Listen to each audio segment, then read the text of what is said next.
Hi friends, welcome to my YouTube channel back bencher lab tech. ఈరోజు వీడియోలో ఏంటంటే CBP report అనేది complete blood picture report అనేది ఎలా ఇవ్వాలనేది చూద్దాం. ఇప్పుడు ఒక పేషెంట్ శాంపిల్ అనేది మనము ఆస్పిరేషన్ ఇచ్చిన తర్వాత సిబిపి మిషన్లో పేషెంట్ ఒక శాంపిల్ ఇచ్చిన తర్వాతకి మనకి ఇలా వస్తుంది. ప్రింట్ తీసినప్పుడు ఇలా వస్తుంది కదా. ఇలా వచ్చిందాన్ని మనం రిపోర్ట్లో ఎలా ఎంట్రీ చేయాలనేది నేను ఈ వీడియోలో ప్రాపర్గా ఎక్స్ప్లెయిన్ చేస్తాను. వీడియోని ఎక్కడ కూడా స్కిప్ చేయకుండా చూడండి.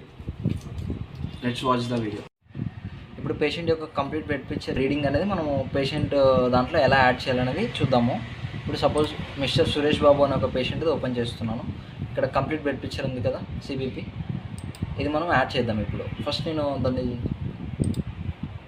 ఇక్కడ ఉంది కదా, పేషెంట్ యొక్క రీడింగ్ అనేది ఇదనమాట. డబ్ల్యూబీసీ లింఫోసైట్స్ కనిపిస్తుంది కదా, ఎలా యాడ్ చేయాలనేది నేను ఆ వీడియోలో ఎక్స్ప్లెయిన్ చేస్తాను, చూడండి. ఫస్ట్ మనము ఇక్కడ ఏం చూపిస్తుంది, ఫస్ట్ హీమోగ్లోబిన్ అంటుంది. హీమోగ్లోబిన్ అనేది ఎంత వచ్చింది, 10.9. నెక్స్ట్ ఆర్బీసీ ఎంత ఉంది, 3.72.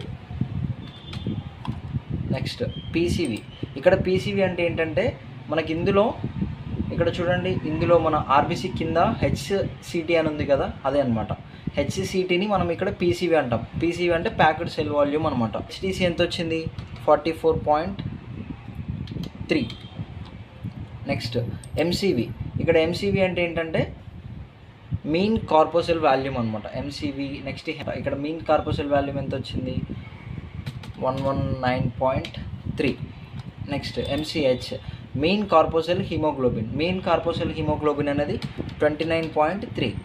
నెక్స్ట్ ఎంసీహెచ్సి అని అంటే మీన్ కార్పోసెల్ హీమోగ్లోబిన్ కాన్సన్ట్రేషన్ అనమాట, అదెంత ఉంది, 24.6. నెక్స్ట్ డబ్ల్యూబీసీ కౌంట్ అనేది థౌజండ్స్లో ఇవ్వాలి, ఎప్పుడైనా గుర్తుపెట్టుకోండి. 6.0 అని వచ్చింది కదా, దాన్ని మనం 6000 ఇవ్వాలి. ఇప్పుడు నెక్స్ట్ చూడండి, ప్లేట్లెట్స్ కౌంట్ అనేది మనకి ఇక్కడ కింద నుంచి వెళ్ళి 4th ఉంది కదా, పిఎల్టీ 267 అని ఉంది చూడండి, దాన్ని మనము 2.67 అంటే 2,67,000 అని ఇవ్వాలి మనం. నెక్స్ట్ ఇక్కడ డిఫరెన్షియల్ కౌంట్ చూసుకుంటే neutrophils, lymphocytes, eosinophils, monocytes, basophils ఉంది కదా, ఇవి డిఫరెన్షియల్ కౌంట్ అనేది టోటల్గా కౌంట్ చేసినప్పుడు మనకి 100 అనేది రావాలి. 100 రావాలంటే మనం ఇప్పుడు ఇక్కడ చూడండి, lymph percentage, mid percentage, గ్రాన్ percentage అని ఉంది కదా, ఇవి మూడు ఇది చూడండి, ఇక్కడ గ్రాన్ పర్సంటేజ్ అని ఉంది కదా. గ్రాన్ పర్సంటేజ్ అంటే న్యూట్రోఫిల్స్ అనమాట. న్యూట్రోఫిల్స్ అనేది 59 ఉంది కదా, 59. మనము 100 రావాలి. అక్కడ ఒక 1, 2 అనేది అటు ఇటు మనం కౌంట్ అనేది చేంజ్ చేయాల్సి వస్తుంది. ఇక్కడ మనకి 59 ఉంది కదా, దాన్ని 59ని మనం 59.6 ఉంది కదా, ఒక 61 రాసుకుందాం. ఇప్పుడు మనం 61 అనేది ఎంటర్ చేద్దాం. నెక్స్ట్ లింఫోసైట్స్ ఎంత ఉన్నాయి, 30.1 ఉంది కదా, దాన్ని మనం 32 కింద యాడ్ చేద్దాం. ఇప్పుడు చూడండి, 61 + 32 ఎంత, 93 అని అంటే 100 అవ్వాలంటే ఇంకెన్ని కావాలి అంటే 7. ఇప్పుడు ఇక్కడ ఎస్నోఫిల్స్ అనేవి 0.4. నెక్స్ట్ మోనోసైట్స్ అనేవి 0.3. ఇక్కడ బాసోఫిల్స్ అనేది చాలా రేర్ కేసెస్ అండి. ఎప్పుడైనా బాసోఫిల్స్ అనేది 0.0 ఇచ్చేస్తామో, చాలా రేర్ కేసెస్లో అలా వస్తుంది.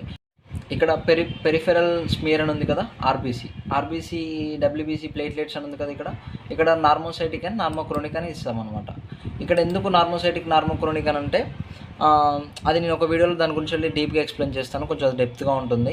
ఆర్బీసీ యొక్క సైజ్ ఎలా ఉంది, దాని షేప్ ఎలా ఉంది, నెక్స్ట్ దాని కలర్ ఎలా ఉంది అనే దాన్ని బట్టి హైపోక్రోనికా, నార్మోసైటికా, నార్మోక్రోనికా అనేది మనం అక్కడ ఇస్తామన్నమాట. డబ్ల్యూబీసీ అనేది విత్ ఇన్ ద రేంజ్ అనేది ఉంది కదా, 4,000 to 11,000 అని అంటే మనకి నార్మల్ 6,000 ఉంది కదా, with in the normal limits అనమాట. ప్లేట్లెట్స్ కూడా నార్మల్ రేంజ్లోనే ఉన్నాయి కదా, అడిక్వేట్ అదనమాట. సో చూసారు కదా, ఇలా యాడ్ చేయాలన్నమాట. పాయింట్స్ కూడా ఇంపార్టెంట్. ఎక్కడ ఒక పాయింట్ మిస్ అయినా కూడా రిపోర్ట్ అనేది అబ్నార్మల్ వెళ్ళిపోయింది. సో రిపోర్ట్ అనేది కొంచెం జాగ్రత్తగా చూసి ఇవ్వండి. ఇక్కడ నెక్స్ట్ సేవ్ చేసేస్తే సేవ్ అయిపోయింది అనమాట. ఓకే ఫ్రెండ్స్, ఈ వీడియో కనుక మీకు నచ్చినట్టయితే లైక్ చేయండి, షేర్ చేయండి, కామెంట్ చేయండి, సబ్స్క్రైబ్ చేయండి. నచ్చకపోతే లైక్ తీసుకోండి. Thank you friends.